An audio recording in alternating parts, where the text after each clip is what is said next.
Hello guys, આજના આપણા ચોથા વિડીયોમાં આપનું સ્વાગત છે. હવે આપણો વિડીયો આજનો આ વિડીયોનો ટોપિક હશે કે મોક ટેસ્ટ એનાલિસિસ સ્ટ્રેટેજી કેવી હોવી જોઈએ, કઈ આપણે મોક ટેસ્ટ આપવાની છે અને આ મારી સ્ટ્રેટેજીની આપણે આ વિડીયોમાં જણાવીશ. જો હું આજના વિડીયોના ટોપિક્સની વાત કરું તો આજે આપણે સમજીશું કે પહેલા સ્ટેજમાં સિમ્બોલ સ્ટ્રેટેજી કેવી હોવી જોઈએ, એટલે કે કેવી રીતે ટિક કરવાના જો તમે શ્યોર હોય તો, જો 50% કન્ફ્યુઝન હોય તો કેવી રીતે એટેમ્પ્ટ કરવાના અને સિમ્બોલ શું હોવું જોઈએ. પછી સ્ટેજ 2માં એક્યુરસી વધારવા માટે એક ટેબલ બનાવવાનું હું શીખવાડીશ. અને પછી સ્ટેજ 3માં હું તમને સિલી મિસ્ટેક કેવી રીતે ટ્રેક કરવાની અને કેવી રીતે આવી નાની નાની ભૂલો લિસ્ટ કરીને તે દૂર કરાય એ રીતે એનું સમજાવીશ. પછી સ્ટેજ 4માં સબ્જેક્ટ વાઇઝ એનાલિસિસ હું તમને કહીશ કે કોર સબ્જેક્ટ છે પોલિટી, ઇકોનોમી, હિસ્ટ્રીમાં કેવી રીતે પકડ ચેક કરવી. પછી સ્ટેજ 5માં નોટ મેકિંગ વિશે હું જણાવીશ કે તમે સોલ્યુશન માટે ખાલી એક લાઇનર નોટ્સ બનાવવાની રીત હું તમને સમજાવીશ. આ સ્ટ્રેટેજી યુનિવર્સલ છે બધી કોમ્પિટિટિવ એક્ઝામ માટે અને આ હાઈલી રિલેવન્ટ છે આપણી જીપીએસસીની એક્ઝામ માટે. આ સ્ટ્રેટેજી તમને એક્યુરેસી ઇમ્પ્રૂવ કરશે કોર સબ્જેક્ટમાં લાઇક પોલિટી, ઇકોનોમી, હિસ્ટ્રી અને જિયોગ્રાફીમાં. તો આજનો વિડીયો આપણે સ્ટાર્ટ કરીએ. તો આ GPSC mock test analysis strategy આ મારી છે, આ હું તમને જણાવું. એના પહેલાં હું તમને કહું કે કઈ મોક ટેસ્ટ આપવી. હું મારી વાત કરું મોક ટેસ્ટમાં તો હું અત્યારે એસએફજીની આપું છું, ફોરમ આઈએસની, યુપીએસસીની ટેસ્ટ સિરીઝ અને વિઝન આઈએસની. આ બંને ટેસ્ટ સિરીઝ અત્યારે હું અટેમ્પ્ટ કરું છું. અને જો તમારે આ ના કરવી હોય ને તો ગુજરાતમાં કોઈની જોતી હોય તો તમે પ્રિપેરેશન બુસ્ટર કરીને ટેલિગ્રામ ચેનલ છે, આ સરની પણ ટેસ્ટ સિરીઝ લઈ શકો છો. તો આનું શેડ્યુલ હું તમને કહું કે આ કેવી હોય છે SFG test series. SFG test series ડેઇલીના 50 ક્વેશ્ચન હોય છે 2 માર્ક્સના અને માઇનસ હોય છે 0.66. એટલે કે આમાં તમને શેડ્યુલ બતાવું. આવી રીતે હોય છે કે 22 ડિસેમ્બરથી આ ટેસ્ટ સિરીઝ સ્ટાર્ટ થઈ હતી. એમાં પહેલી ટેસ્ટ હતી પોલિટીની અને આટલા જ ટોપિક કરવાના. અને આમાં સોર્સ આપેલા હોય છે કે તમે શેમાંથી વાંચી શકો છો. પછી બીજી ટેસ્ટ સિરીઝ આવી રીતે પોલિટીની અને આમાં 4 આવી રીતે ટોપિક્સ આપેલા છે અને આના સોર્સ આપેલા છે. આવી રીતે પોલિટીની ટેસ્ટ સિરીઝ હોય છે 50 માર્ક્સની. અને પછી 8મા નંબરની રિવિઝન ટેસ્ટ સિરીઝ, મતલબ કે ફૂલ મોક ટેસ્ટ સિરીઝ પોલિટીની હોય છે. એટલે આવી રીતે હોય છે એસએફજીની ટેસ્ટ સિરીઝ. હવે હું વિઝન આઈએસની વાત કરું તો વિઝન આઈએસમાં 100 ક્વેશ્ચન હોય છે સબ્જેક્ટ વાઇઝ. તો તમે આ પણ લઈ શકો છો અને એસએફજી હું આજે કરું છું આ બંને કરું છું તો તમે આ બંનેમાંથી કોઈ પણ લઈ શકો છો. અને ગુજરાતમાં જોઈતી હોય તો પ્રિપેરેશન બુસ્ટરની કરી શકો છો. હવે આપણે સ્ટ્રેટેજી તરફ આગળ વધીએ કે કોર ફિલોસોફી આપણી શું હોવી જોઈએ. તો મોક ટેસ્ટ સોલ્વ કરવાની ખાલી 20% જ આપણું કામ હોવું જોઈએ. એનાલિસિસ જે હોય છે ને મોક ટેસ્ટનું એ તમારે 80% વર્ક હોવું જોઈએ તમારું, તો જ તમારે રિયલ એક્ઝામમાં તમારે માર્ક્સ ઇમ્પ્રૂવ થશે. તો ગોલ શું હોવું જોઈએ આપણું, તો ઇન્ક્રીઝ માર્ક્સ વધારવાનું, એમસીક્યુ એપ્ટિટ્યૂડ ડેવલપ કરવાનું અને સિલી મિસ્ટેક જે હોય એને ઓછી કરવાનું અને નોલેજ ગેપ જે ઓછી હોય એને ફિલ કરવાનું. તો આવી રીતે મેં મારી સ્ટ્રેટેજી પ્રમાણે 1થી 6માં વહેંચી છે. તો ચલો આપણે સ્ટ્રેટેજી 1થી સ્ટાર્ટ કરીએ. સ્ટેપ 1ની આપણે વાત કરીએ તો આપણે આમાં 3 કેટેગરી બનાવવાની છે એક્ઝામ વખતે. તો તમારે અટેમ્પ્ટ જ્યારે કરો જીપીએસસીના મોક ટેસ્ટ પેપર તો ત્યારે એવરી ક્વેશ્ચન હોય એને માર્ક કરવાના છે સિમ્બોલ આપીને. તમારે જે કોન્ફિડન્સ લેવલ હોય એ પ્રમાણે તમારે સિમ્બોલ એને આપવાના છે. તો હું કેવી રીતે કરું છું, તો જ્યારે હું 100% શ્યોર હોઉં ને ત્યારે આવું સાચાની નિશાની કરી દઉં છું, કરેક્ટની. એટલે કે આ આન્સર મને 100% શ્યોર છે એવી રીતે. પછી બીજું હોય એમાં 50% જ્યારે હું 50% શ્યોર હોઉં, 2 ઓપ્શન એલિમિનેટ કરી દીધા હોય મેં અને 2 જ ઓપ્શન બાકી હોય અને એમાં કન્ફ્યુઝન હોય ત્યારે હું રાઉન્ડ ટીક કરી દઉં છું.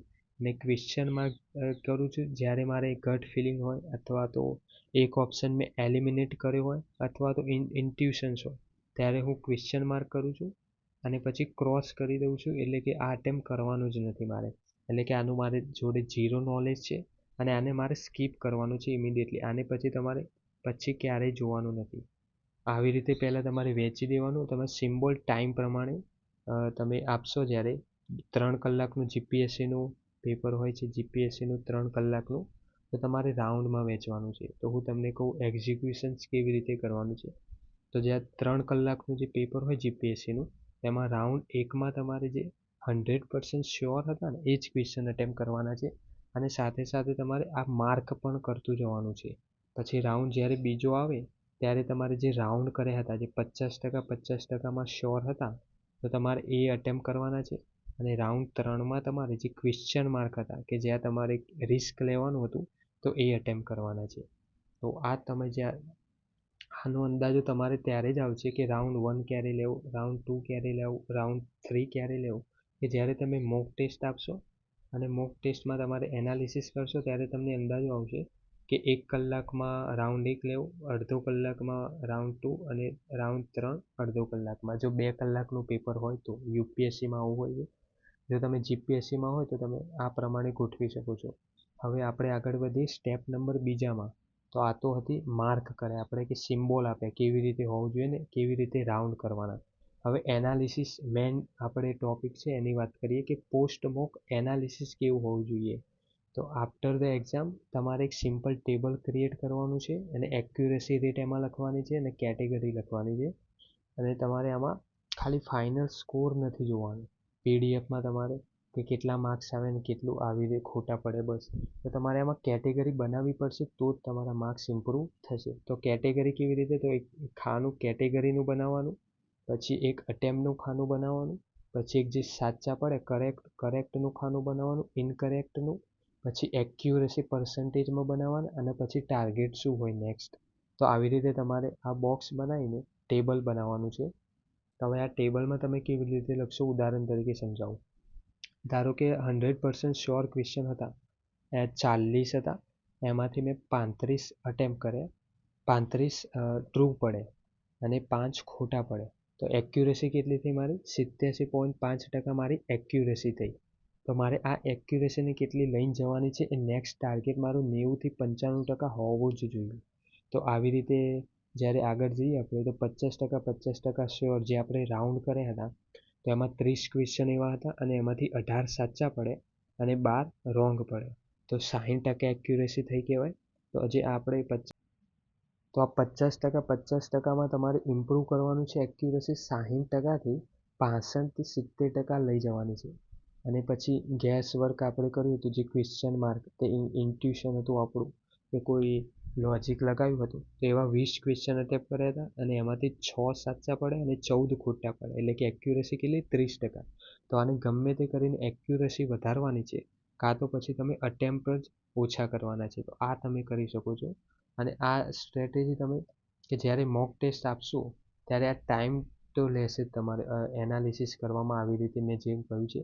પણ હું તમને 100% શ્યોરિટી સાથે કહું છું કે જો તમે આ રીતે એનાલિસિસ કરશો ને તો તમારે નેક્સ્ટ મોક ટેસ્ટમાં શ્યોરલી તમારે માર્ક્સ ઇમ્પ્રૂવ થશે જ.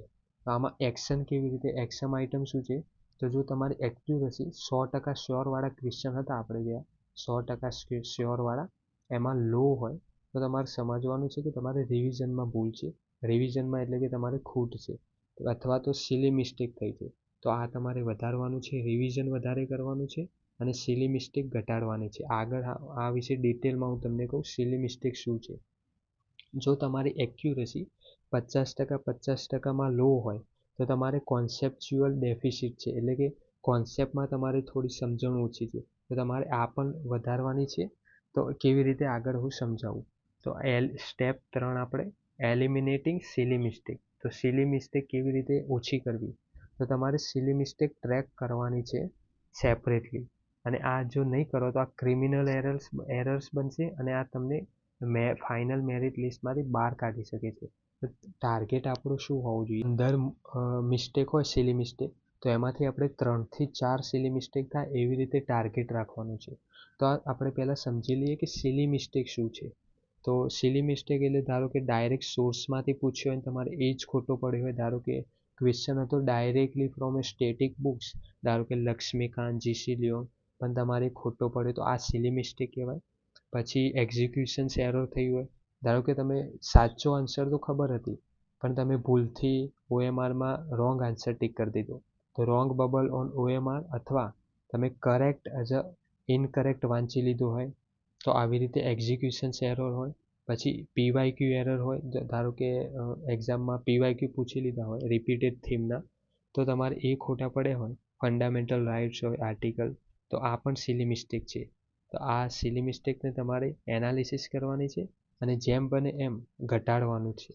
હવે સ્ટેપ 4માં આપણે આવીશું, તો સબ્જેક્ટ વાઇઝ બ્રેકડાઉન કરવાનું છે આમાં.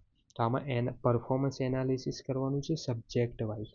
જીપીએસસીમાં મેં તમને આગળ કીધું એ પ્રમાણે 4 કોર સબ્જેક્ટ છે: પોલિટી, ઇકોનોમી, હિસ્ટ્રી અને જિયોગ્રાફી. એક જ મિનિટ, જિયોગ્રાફી. તો આમાં રૂલ શું હોવો જોઈએ? તો આ સબ્જેક્ટ છે જે 4 સબ્જેક્ટ, એમાં એક્યુરેસી તમારી હાઈ હોવી જ જોઈએ. એક્ઝામ્પલ તરીકે લઉં તો ઇકોનોમીના હોય 15 ક્વેશ્ચન, જો તમારે આમાં એટલીસ્ટ 12 થી 13 પ્રશ્નો સાચા પડવા જ જોઈએ. અને વીકનેસ સ્પોટિંગ તમારે એમાં કરવું પડશે. જો તમે કોન્સ્ટન્ટલી લો સ્કોર કરી રહ્યા હોય હિસ્ટ્રીમાં, ધારો કે 15માંથી 7 સાચા હોય, એ તમારે સ્પેસિફિક એરિયા રિવાઇઝ કરવાનો છે બીજી મોક ટેસ્ટ આપો એના પહેલાં. તો આવી રીતે તમારે સબ્જેક્ટ વાઇઝ બ્રેકડાઉન કરવાનું છે. હવે આગળ સ્ટેપ નંબર 5માં આપણે જઈએ, તો તમારે સ્માર્ટ નોટ મેકિંગ કરવાની છે. અને આમાં સ્માર્ટ નોટ મેકિંગમાં કેવી રીતે? રિવર્સ એન્જિનિયરિંગ કરવાની છે. તમારે ખાલી આ પીડીએફમાંથી એનો આન્સર વાંચવાના નથી 1 થી 100 પ્રશ્નોના, તમારે પ્રાયોરિટી સિક્વન્સ તરીકે આનો સમય બચાવવાનો છે. તો કેવી રીતે હોવું જોઈએ, કેવી રીતે નોટ્સ બનાવવાની આ જણાવું. તો પ્રાયોરિટી 1માં તમારે શું કરવાનું છે? જ્યારે તમે નોટ્સ બનાવો તો ત્યારે તમારે પ્રાયોરિટી પ્રમાણે લખતા જવાનું છે. પ્રાયોરિટી પહેલાં તમારે શું લેવાની છે? જે નતા અટેમ્પ કર્યા ને તમે ક્રોસ કર્યા હતા એ તમારે પહેલાં લેવાના છે. કેમ કે તમારે ટોટલ નોલેજ ગેપ્સ હતી, તમને ખબર જ નથી કે આ ક્વેશ્ચન કે મેં વાંચ્યું જ નથી એમ, એટલે કે તો તમારે સોલ્યુશન આખું વાંચવાનું છે. અને આ સોલ્યુશનમાંથી 1 થી 2 લાઇનમાં તમારે નોટ્સ બનાવવાની છે. ધારો કે કોઈ પૂછી લીધો હોય પ્રશ્ન, ન્યૂ ગવર્મેન્ટ સ્કીમ હોય કાં તો અનનોન ટ્રીટી હોય, તમે ના વાંચી હોય તો આ તમારે વાંચવાની છે. પછી આની 1 થી 2 લાઇનમાં તમારે નોટ્સ બનાવવાની છે. હવે પ્રાયોરિટી બીજી શું હોવી જોઈએ? આ તમારે થઈ ગયું પ્રાયોરિટી 1 જે નોટ અટેમ્પ્ટેડ હતા. પછી તમારે જે ગેસ વર્ક કર્યા હોય અને 50%માં જે રોંગ પડે હોય તો એ તમારે લેવાના છે. તમારે આ જોવાનું છે કે તમારું લોજિક અહીંયા ફેલ કેવી રીતે થઈ ગયું. તમારે સમજવાનું છે કે આ કરેક્ટ આન્સર કેમ કરેક્ટ આન્સર છે. ધારો કે તમે 2 ઓપ્શન બાકી હતા, એમાંથી તમે આ લઈ લીધો, તો તમારે સમજવાનું આ કેમ ખોટો પડે અને આ કેમ સાચો પ્રશ્ન છે. તો તમારે આ સમજવાનું છે. અને પછી એલિમિનેટિંગ તમારું જોવાનું છે કે શું આ તમારી એલિમિનેશનમાં ભૂલ હતી, તો તમારે નોટ ડાઉન કરવાનું છે કરેક્ટ ફેક્ટ. ખાલી કરેક્ટ ફેક્ટ જ લખવાનું છે, આખો પ્રશ્ન કે એ બધું લખવાની જરૂર નથી. આ ટાઈમ વેસ્ટ કરવાનો નથી આમાં. હવે આપણે આગળ જઈએ, પ્રાયોરિટી 3માં શું લેવાનું છે કે જે આપણે 100% શ્યોર ટીક કર્યા હતા એમાંથી જે ખોટા પડે હોય ને એ પ્રશ્નો વાંચવાના છે. અને આમાં જ તમારી સિલી મિસ્ટેક જ છે, કારણ કે તમને 100% શ્યોર હતા પણ ભૂલથી કદાચથી તમે વાંચવામાં ભૂલ કરી હોય કાં તો સોર્સમાં કઈ હોય, તો એવી રીતે સિલી મિસ્ટેક હોય. તો તમારે આઈડેન્ટિફાઈ કરવાની છે કે કેમ ઓવર કોન્ફિડન્ટમાં આવીને તમે ટીક તો નથી કરીને, તો તમે કોઈ કીવર્ડ તો વાંચવામાં ભૂલ નથી કરીને. ધારો કે નોટ લખેલું હોય અને તમે વાંચો નહીં અને એવી રીતે, તો તમારે એ જોવાનું છે અને એ લખવાનું છે તમારે ઇનકરેક્ટ જે હતા એ. હવે પ્રાયોરિટી 4માં જે કરેક્ટ આન્સર હતા ને એ તમારે લખવાના નથી, ખાલી વાંચવાના છે. ક્વિકલી વાંચી જવાના છે અને જોવાનું છે જો કોઈ એક્સ્ટ્રા ઇન્ફોર્મેશન આપેલી હોય તો તમારે એક્સપ્લેનેશન તમે ના જાણતા હોય ને તો એ તમે લખી શકો છો. તો આ પ્રાયોરિટી પ્રમાણે મેં તમને સમજાવ્યું કે કેવી રીતે નોટ મેકિંગ કરવાની. તો પહેલાં તમારી પ્રાયોરિટી હોવી જોઈએ જે નતા અટેમ્પ કરે એ લખવાની 1 થી 2 લાઇનમાં જ. પછી પ્રાયોરિટી બીજામાં તમે ઇનકરેક્ટ ગેસીસ લીધા હોય અથવા 50-50 જે એલિમિનેશન કરીને તમે કર્યા હોય તો એમાં જોવા લખવાનું છે. અને પછી પ્રાયોરિટી 3માં તમારે જે 100% શ્યોર હતા એમાં જે ખોટા પડે ને એ તમારે લખવાના છે. અને પછી પ્રાયોરિટી 4માં જે તમે સાચા આન્સર હતા ને એ ખાલી ક્વિકલી વાંચી જવાના છે અને એક્સ્ટ્રા ઇન્ફોર્મેશન હોય તો લખવાની છે. સ્ટેપ નંબર 6, આ ઇમ્પોર્ટન્ટ ગોલ્ડ માઇન રૂલ છે, રિવિઝન કેવી રીતે કરવું. તો રિવિઝન કરવા માટે પહેલાં તો તમારે એક્સટ્રેક્ટ કરંટ અફેર્સ, તો મોક ટેસ્ટમાં છે ને તમે આપશો એટલે કરંટ અફેર્સ પણ એમાં એડ હશે. હવે એસએફજીની વાત કરું તો એસએફજીમાં સબ્જેક્ટ વાઇઝ હોય છે તો એમાં કરંટ અફેર્સ નથી હોતું. તો મારે આમાં નોટ્સ બનાવવાની જરૂર નથી પડતી. પણ જો તમે ફૂલ મોક ટેસ્ટ આપશો તો એમાં કરંટ અફેર્સ પણ હશે. તમારે કરંટ અફેર્સ જે વાંચ્યું ના હોય તો એ તમારે સ્ટાન્ડર્ડ બુકમાં ના હોય મેગઝીનમાં, તો તમારે નોટ કરવાનું છે. અને લૂપ શું છે અહીંયા, તો તમે જ્યારે બીજી મોક ટેસ્ટ અટેમ્પ્ટ કરો એના પહેલાં તમારે રિવાઇઝ કરવું જ પડશે. શોર્ટ નોટ જે આપણે આ પહેલી મોક ટેસ્ટમાંથી બનાવી એ રિવાઇઝ કરવાનું છે. એક્ઝામ્પલ તરીકે જો મારે સન્ડે 9 વાગે મોક ટેસ્ટ હોય તો હું પહેલાં સવારે 6 વાગે ઉઠી અને જે પ્રીવિયસ મોક ટેસ્ટ નોટ્સ બનાવી હતી એ રિવાઇઝ કરીશ 2 કલાકમાં, અને પછી જ આજે 9 AM વાળી મોક ટેસ્ટ આપીશ. તો આ હતી મોક ટેસ્ટ સ્ટ્રેટેજી. હવે આપણે એકવાર ખાલી સમરી હું તમને કહી દઉં કે તમારે શું કરવાનું છે. જ્યારે મોક ટેસ્ટ કોઈ પણ આપો તો ત્યારે પહેલાં આપવા બેસો ત્યારે તમારે માર્ક કરવાના છે ક્વેશ્ચન, સાચા, રાઉન્ડ, પછી ચોકડીના, એવી રીતે તમારે ટેસ્ટમાં માર્ક કરવાના છે. પછી તમારે એક્યુરેસી કેલ્ક્યુલેટ કરવાની છે કેટેગરી પ્રમાણે. પછી તમારે સિલી મિસ્ટેક શોધવાની છે, એ લખવાની છે અને રીઝન જોવાનું છે. પછી તમારે એક લાઇનમાં નોટ્સ બનાવવાની છે જે તમે નહોતા જાણતા. આખી કોપી તમારે નથી મારવાની એક્સપ્લેનેશનની, આ ધ્યાન રાખજો, નકર તમારો ટાઈમ બગડશે. અને રિવાઇઝ એક ઇમ્પોર્ટન્ટ છે. રિવાઇઝ તમારે નેક્સ્ટ મોક ટેસ્ટ આપો જ્યારે એના પહેલાં આગળની મોક ટેસ્ટ અને બીજી બધી મોક ટેસ્ટનું રિવાઇઝ કરવાનું જ છે. તો આ હતું મોક ટેસ્ટ સ્ટ્રેટેજી મારી કે જે હું ફોલો કરું છું.